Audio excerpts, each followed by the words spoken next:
Because if I'm praying to these invisible saints and angels who allegedly, or help me find my keys or my book bag, then surely me seeing the ghost in the middle of the night isn't much different. And yet my parents would always say, "Oh, Samantha, you have such a wonderful imagination. Now go back to bed." Hello and welcome to Out of the Fog. I'm Karen Hager. Each week at this time, we gather for spiritual conversation with enlightening guests, and I'm glad you're here. You can find out more about my work as an intuitive guide and teacher at karenhager.com. Now then, whether you've just started exploring things of a spiritual nature or you've been walking this path for some time, you might have found yourself feeling a bit shy about sharing your interests or your gifts around these wacky things with other people. There are a lot of reasons that people decide to stay in the psychic closet. For me, opening up about who I am and how I connect with spirit was one of the most glorious gifts I've ever given myself, but it was definitely not an easy or a simple thing to do. Samantha Fey is back on the show to talk about her own coming out. She'll share some tools that may help you deepen your intuition and teach you to trust it more. Are you ready to meet her? Samantha Fey is the author of The Awake Dreamer, a guide to lucid dreaming, astral travel, and mastering the dreamscape, which explores the concept of soul traveling through dreaming. She's the co-host of two popular podcasts, Psychic Teachers and Enlightened Empaths, which teach listeners how to embrace and celebrate their spiritual journey. Samantha has advanced degrees in education and is a Reiki Master who writes and teaches all over the world about dreaming, spirituality, crystals, and intuition. You can catch her in November at the Edgar Cayce Annual Psychic Development Conference, and you can find out more about that and about Samantha and all her work at samanthafey.com. Samantha, welcome to Out of the Fog. I'm happy to be back, Karen. It's always so much fun to talk to you. It is fun, isn't it? We were having fun before we even started the recorder. That's how you know it's good. I agree. So you were never in the psychic closet, were you, right? You hatched fully formed and completely confident in your gifts and abilities, right? 100%. I've been confident since day one. Well, thanks for doing the show. And that's all the time we have. Yeah. No, I was in that closet for a very, very long time. And depending on the situation I'm in today, I still have a foot in that closet sometimes. If I'm hanging around a bunch of hardcore skeptics, I'm not going to be like, "Well, I have a crystal that can help with your mind opening." But yes, I was in the closet for a very long time. I grew up in a Catholic home. I really enjoyed learning about saints and angels and Mother Mary and all of that. And I believe that when you grow up in a Catholic home where they tell you, pray to this saint for that, or you lost your keys, St. Anthony's got you. You're worried about your dog, go to St. Francis. We've got all these helpers that are invisible and yet alive and around and present and able to help us. To me, when I would tell my parents I saw a ghost, it didn't seem like a stretch too far, because if I'm praying to these invisible saints and angels who allegedly, or help me find my keys or my book bag, then surely me seeing the ghost in the middle of the night isn't much different. And yet my parents would always say, "Oh, Samantha, you have such a wonderful imagination. Now go back to bed." And so I think a lot of us get the message early on that we're wrong, that what we're seeing is our vivid imagination. And here's the thing, I did have a vivid imagination. I was constantly reading and writing and drawing and painting. And so it was really hard for me to learn to trust that voice, even though as a kid, I had several things happen that I would share that later did come true. And I still kind of pushed it all down. When I finally emerged, or started to emerge from the psychic closet, I was married at the time. I had 3 very little kids. I was a member of the Mother's Morning Prayer group at our church. Every Wednesday, I'd go to church and we'd string rosary beads for the missionaries. So I was very ensconced in this very quote unquote normal world. I was teaching English at the community college and raising my family, and just very happy that I'd found my place in the world. You know what I mean? Like, here I am. I'm a teacher and a wife and a mother, and this is what I do, and this is what I feel, and this is what I believe. And then suddenly the world started calling to me again. I had a crystal that mysteriously appeared in my office that led me into a whole path of studying these fantastic rocks. I started meditating, I started having precognitive dreams, and all of that led me to finally show up one Friday night at a little metaphysical store for an intuitive development class. And I remember when I walked in, I saw a friend from work and a former student of mine. And I never knew that those two people were also into weird stuff, right? And I remember seeing them and going, "Oh," and they got up and hugged me, and I felt instantly welcomed, and I felt at home right away. And I knew there was something here, and I kept exploring. That feeling of dislocation, I can really relate to that feeling of dislocation when we are not connected with spirit, even when it seems like everything on the outside is going really well. I'm raising my kids and I'm going to church and I'm in this relationship. That feeling of disconnection when we're not connecting with spirit, the relief it gives, at least it did to me, to walk into a place and go, "Oh, I understand now. Here are my people," or "It's okay to talk about this here." That relief is enormous when that happens. It is. It's like the best exhale of your life. But here's the thing, maybe it's because I'm a Gemini, I don't know, but I would swing this pendulum so far between those two worlds. When I was in the intuitive development classes, I then ended up creating a group from that class. We called ourselves the Seekers. When I was doing that stuff, when I was taking crystal classes and learning Reiki, and when I was just praying and meditating and creating crystal grids, I did feel that connection and that sense of home. And yet there was a part of me that really yearned to stay in that world of labels I'd been living in, of, wife, mother, and churchgoer and teacher and all of that. I felt very safe there. Whereas exploring this other side of me that felt authentic and did feel like home, it was also filled with all these unknowns. What will people think of me? What will they say? Can I keep going to church? Is this really as bad as, so many religious texts say it is, to read tarot and hold a crystal? I was really filled with a lot of doubt and a lot of questions. How have you reconciled that for yourself, or have you?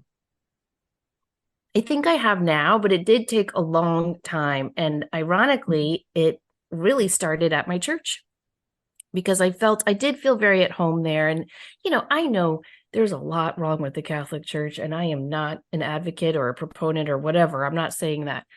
But for me, as a kid, we moved a lot. And so the mass being the same wherever we went was very, very comforting to me. So I don't really listen to what anyone standing on the altar saying. I use it as my meditation time, and I really enjoyed it. And I didn't want to give that up, and I couldn't see how I could reconcile my traditional world with my spiritual world. And it very much troubled me.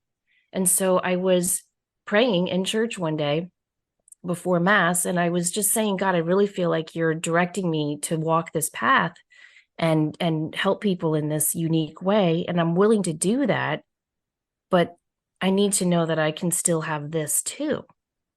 And I said, "I don't know how you're going to answer this prayer, but I just want you to know what's on my heart." And the one of the deacons stood up before church began and said, "We have a guest priest today. He's a retired priest from Long Island." And I was like, "Oh, okay, that's interesting." We'd never had a guest priest before, ever. And so he gives the homily and he says, "Do you want to know who the first person is you'll meet when you get to heaven?" And I'm thinking, I don't know, Paul, like what, Peter, Jesus? Who is he going to say? And he said, "A gay man.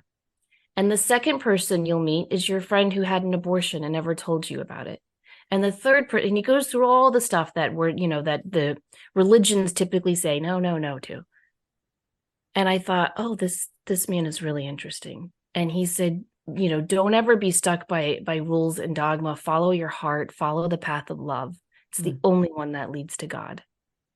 And at the end of his beautiful speech, he said, I'll be hearing confessions after Mass. And I'm like, oh my gosh, I have to talk to this man and tell him that I've been studying Tarot and, talking to people who have died on the other side and having precognitive dreams. And I've got to tell him all of this stuff.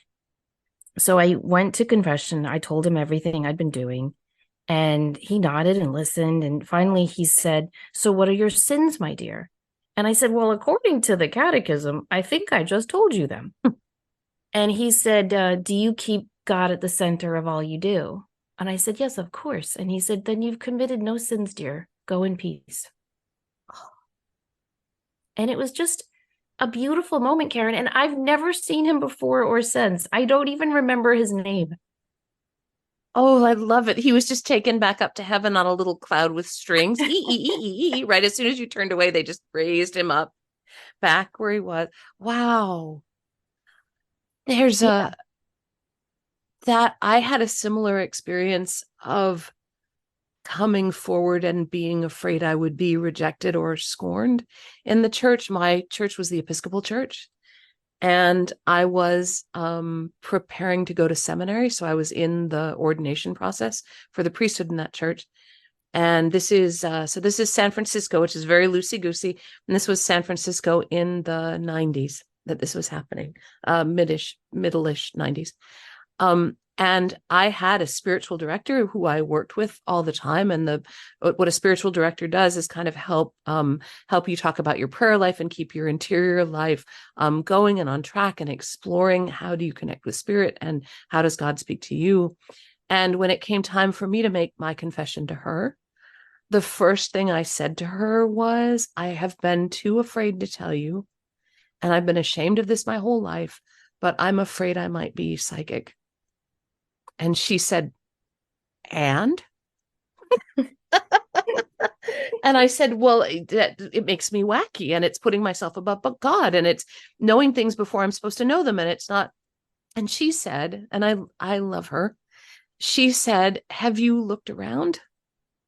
Have you looked at the other priests and at the deacons and at the people on the healing ministry? Have you looked around? Do you see that all of us who are serving the church are using intuitive abilities as we do that? Not to tell fortunes but that all of us are, right? This is how the Holy Spirit works through a lot of us. So she basically said, look around. Yeah. And when I did look around, I cut like the penny dropped.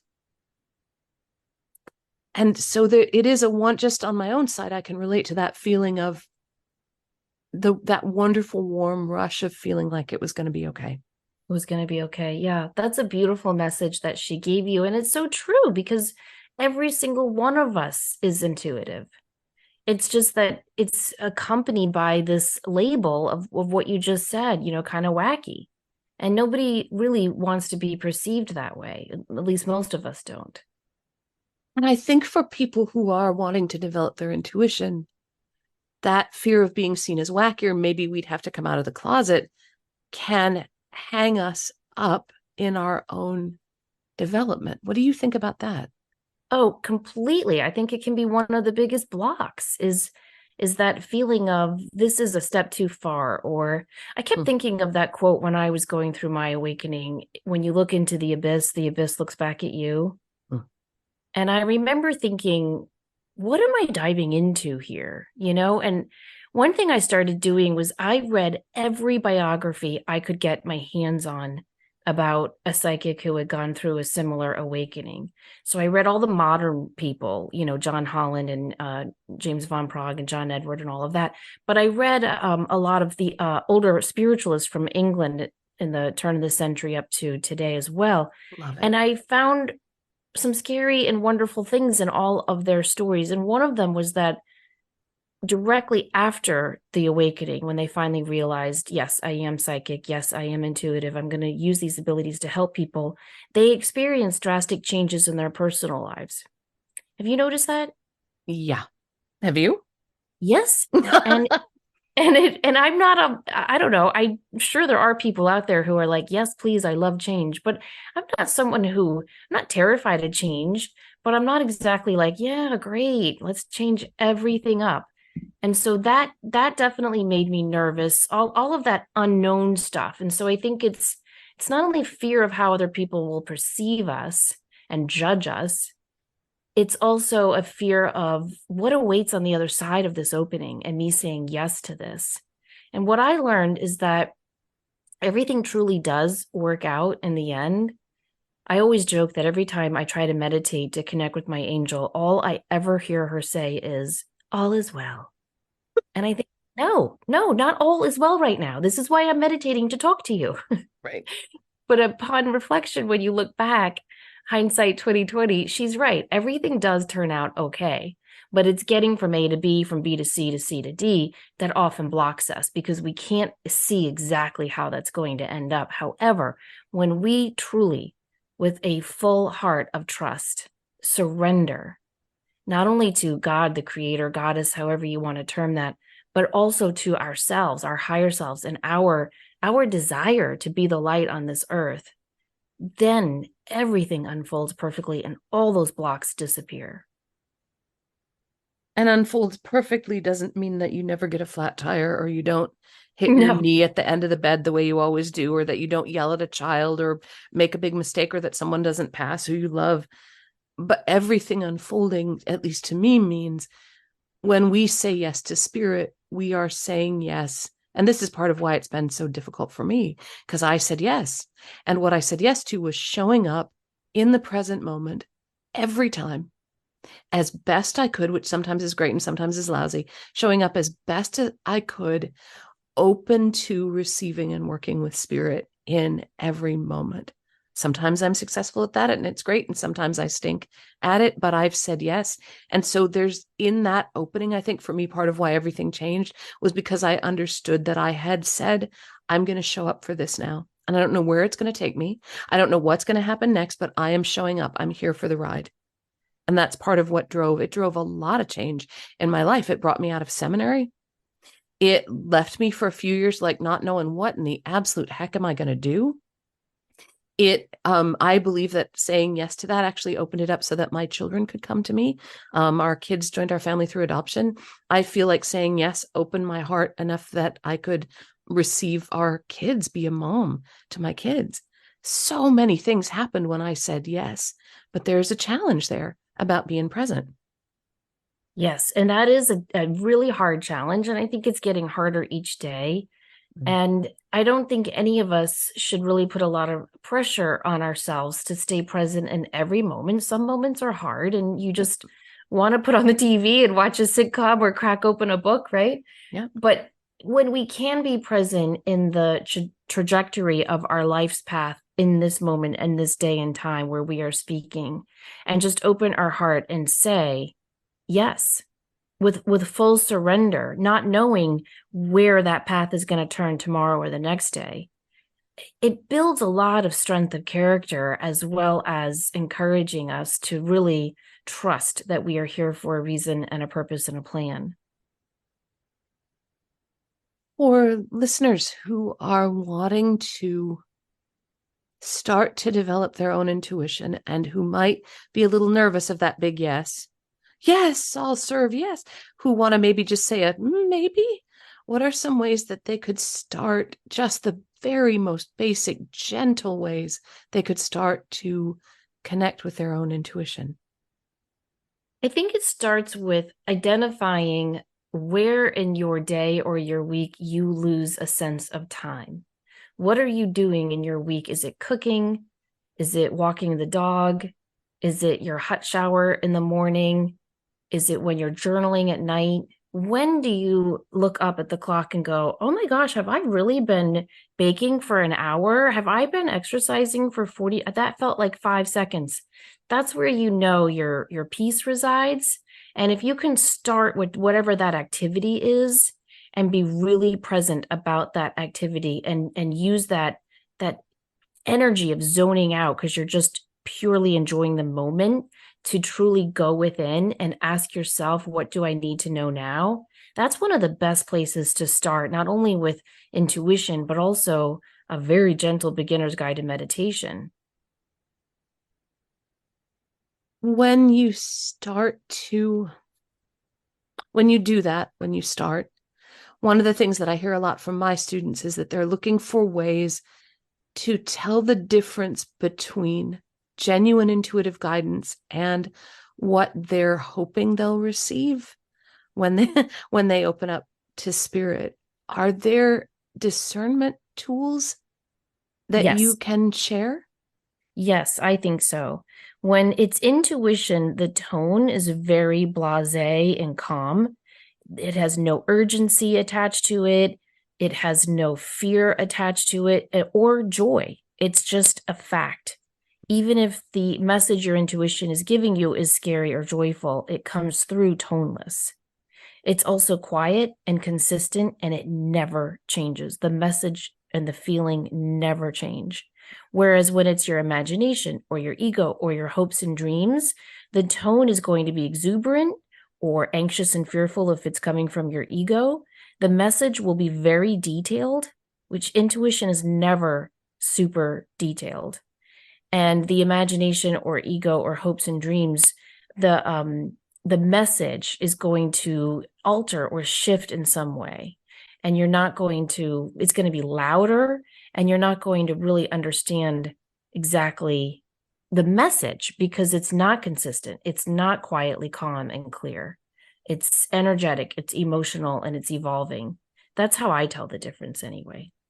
So in your own practice, it's when you're reading for yourself, right? You can feel the difference in that tone, it sounds like is what you're saying. Yes. Yeah, my intuition is very factual. I'll just get a message like heads up 3 days. And sometimes that's all I'll get. But when 3 days is up, I know to, keep my wits about me, or I'll get messages like that, but it's not frightening, it's not exciting, it's not hopeful. It's just like a computer reading a sentence. Mm-hmm. Mm-hmm. I've experienced it like that too. Like, newsflash, this just in, big changes Right. coming in 3 days, and now back to our regularly scheduled program, right? Where it just, okay. I guess that's something that's helped me with things like that. And in discernment is to write down what I get, so that sometimes for me in writing things down, it de-triggerizes it a little bit, and I can step back and see, okay, is that genuine intuitive guidance, or is that me talking to myself about the thing that I wish spirit would talk to me about? Right. Exactly. That will help. And then you can also check it with the tarot cards if you want, or your pendulum if that resonates with you. Or you can check it by asking for a sign. I love to ask for signs in nature. Like, okay, if I'm reading that sign right, show me a cardinal or a hawk or a yellow butterfly or what have you. That's very helpful too. When you are standing inside the closet and just peeking out, right? I'm imagining like one little eye looking through the through the slit of the door, like just peeking out of the psychic closet. What would you say to someone who's like mostly in the closet, who's worried about how they'll handle what people say if it's negative?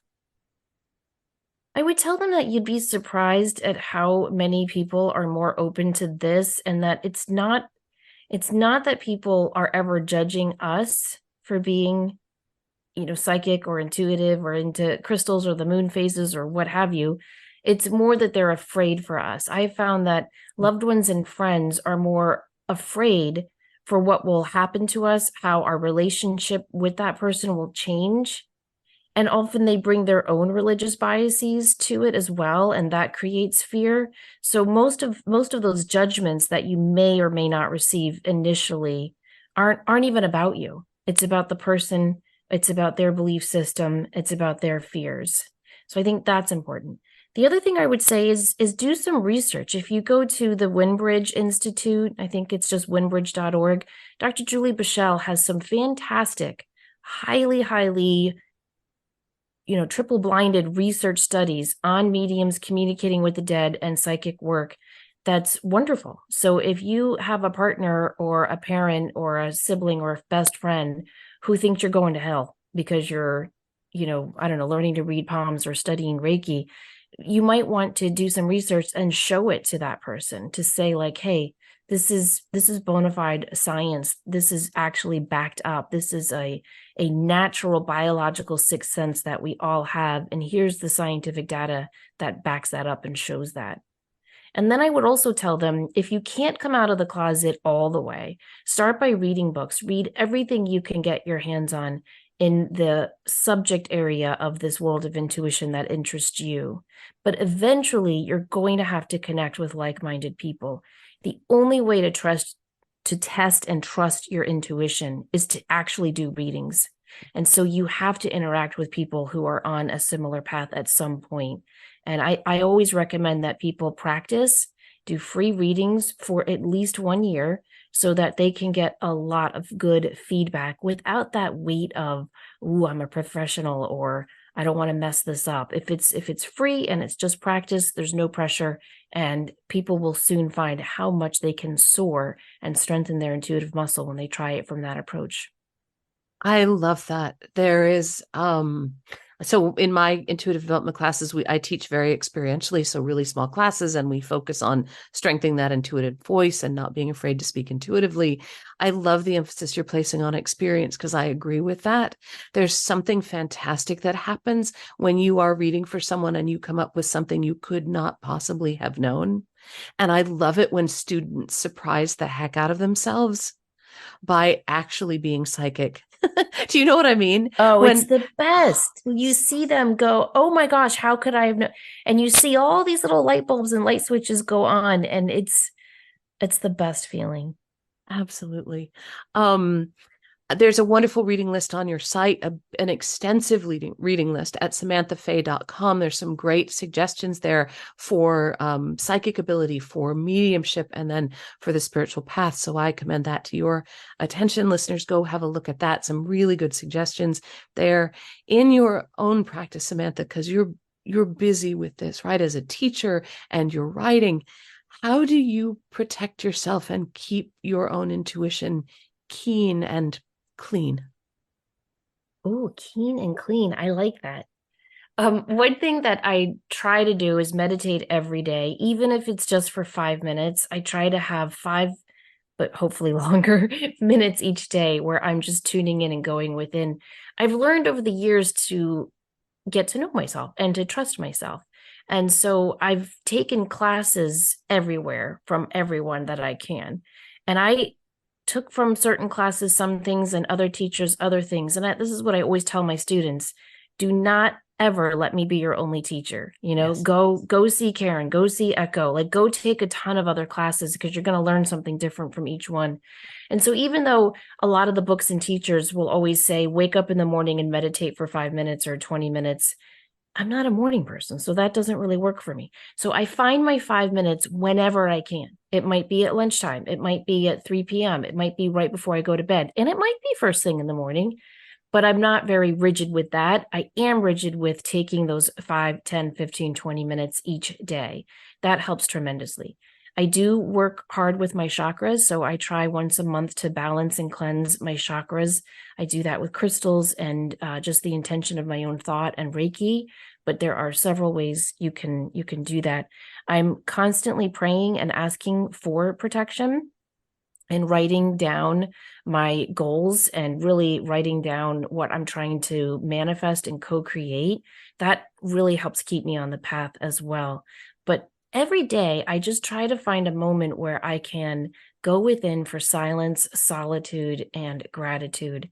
Exercise is really important to me. If I don't exercise each day, I don't feel in tune with my physical, mental, or spiritual self. Mm. So I would really say those are the two main things: is meditating and exercising. I do pray a lot, but my prayers I think are different than most people's, Karen. Mine is just I kind of treat God like my therapist, and so I talk to him like I would a friend when I walk in my dog, and that always helps too. Oh, I love that. Can you let listeners know everything you've got going on? I know the Awake Dreamer is out. You've got a new book coming out. Edgar Cayce things coming up in November. How can they find out more and get in touch with you? Sure.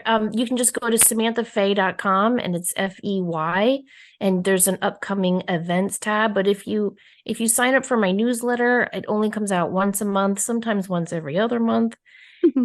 But it's a great way to find out what classes I have coming up. In the new year, I'm doing a Be Your Own Psychic class where each week you're partnered up with someone new from class to practice the exercises that we learn.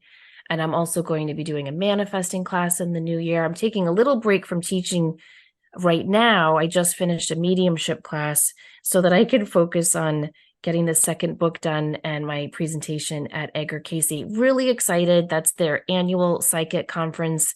Echo Bodine is going to be there. My dear friend Deb Bowen is going to be there teaching with me. And we're going to be doing a presentation called Unleashing Your Inner Psychic. Love it. Samantha, thank you for coming back to talk to us. What fun that was. Thank you. I enjoyed it so much. Thanks, Karen. I've been talking with Samantha Fey. She's the author of The Awake Dreamer, a guide to lucid dreaming, astral travel, and mastering the dreamscape. There's lots more on her website at samanthafey.com. That's Samantha, F-E-Y, samanthafey.com. And of course, you're always welcome over at karenhager.com. It's a great place to find out about upcoming classes and events. You can even book a private session with me there if it feels right. Please do rate and review this podcast wherever you're listening, and find me on Instagram where the fun continues over there. I'm Fog City Psychic there for more Out of the Fog content, pictures of Maisie the dog taking a nap, and you'll always know what's on my jigsaw puzzle table there if you follow me on Instagram. Thank you for listening today. Together, we are spreading a little bit more light in the world, and a little more light is always a good thing. Until next time, I'm wishing you peace.